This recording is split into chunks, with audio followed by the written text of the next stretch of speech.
Hi, I'm Willow, and I'm at the Botanic Garden at Georgia Southern University, doing a little bit of archaeological digging. Archaeology is when people go digging for artifacts or items that people from the past have left behind.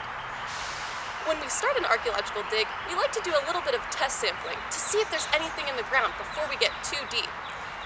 And luckily, I found some artifacts belonging to a famous Georgian. As we go through our test site, we're going to do a little bit of a deeper dig and see if we can find any more artifacts relating to this person. As I go through each sample unit, I want you to see if you can guess who these artifacts belong to. Are you ready? Let's go digging! Before I begin digging, it's important to make sure that I have all the tools I'll need to be successful. The first tool is this trowel, which is like a little shovel that helps me to remove the dirt. Very carefully, I'm going to start to scrape away that top soil and see if I can find anything.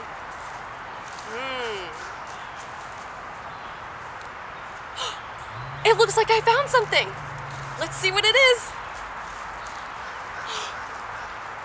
Interesting. Let me carefully remove this soil just to see if we can identify it. Do you know what this is? It looks like a pom-pom. Can you read these letters? It says UCLA. That sounds familiar. That sounds like a school in California. The University of California at Los Angeles. I wonder if this person used to go there. Let's keep thinking.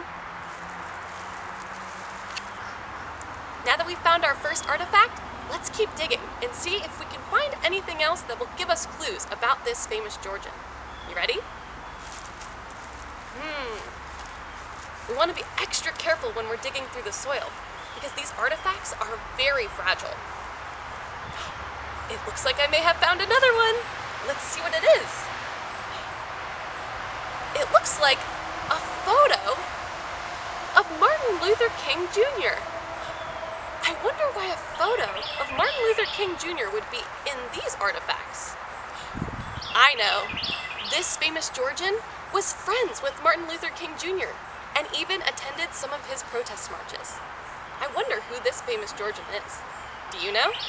Let's keep guessing.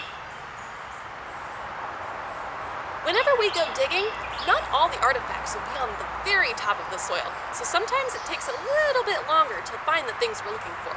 So, let's see if we can find our third artifact. Let's go.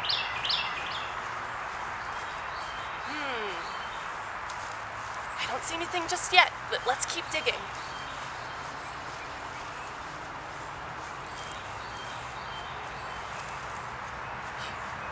Maybe? Let's see. It looks like we found something. It looks like a baseball. I wonder what this baseball has to do with our famous Georgian. Do you have any thoughts? Let's look for our fourth and final artifact about this famous Georgian. Let's see if we can figure out who this is. I see something. This one is really interesting. The number 42. Why would a number relate to a person? Maybe they wore this number. Why would they be wearing a number? We did see a baseball before. Maybe they're an athlete and they wear this number on their jersey. Do you have any guesses? We found the number 42, a baseball, a pom-pom from UCLA, and a photograph of their friend Martin Luther King Jr. Who do you think this famous Georgian is? I know! Jackie Robinson! How do all of these artifacts relate to Jackie Robinson? Let me tell you.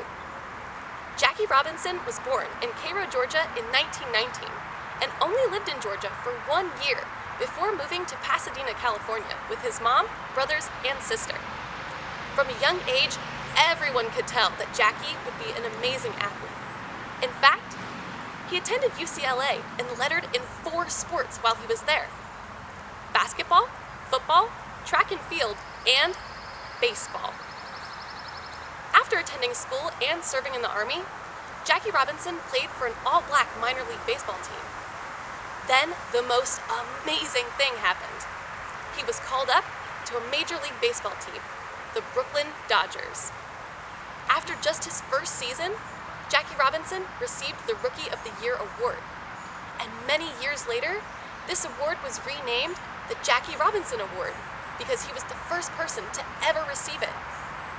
Jackie Robinson was also inducted into the Major League Baseball Hall of Fame, and his number, 42, was retired so that no other professional baseball player could ever wear it again. This last artifact may have been a little tricky, but Jackie Robinson and Martin Luther King Jr. were friends and attended some of the same protest marches. That's because Jackie Robinson became a civil rights activist later in his career, meaning that he worked very hard to make sure that everyone was treated the same. You did a great job helping me to identify these artifacts and who they belong to. It's important to know that when we go digging, not all of these artifacts would survive, as photos and paper materials tend to break down over time. But if we're very careful, we can learn a lot about the things that we find in the soil. And they give us a lot of information about important people in history, such as our famous Georgians. There are 2 ways that you can celebrate Jackie Robinson and his legacy. The first, you could try doing the wave, which is a fun activity done at sporting events where fans stand up, raise their arms, say woo, and then come back down, like this.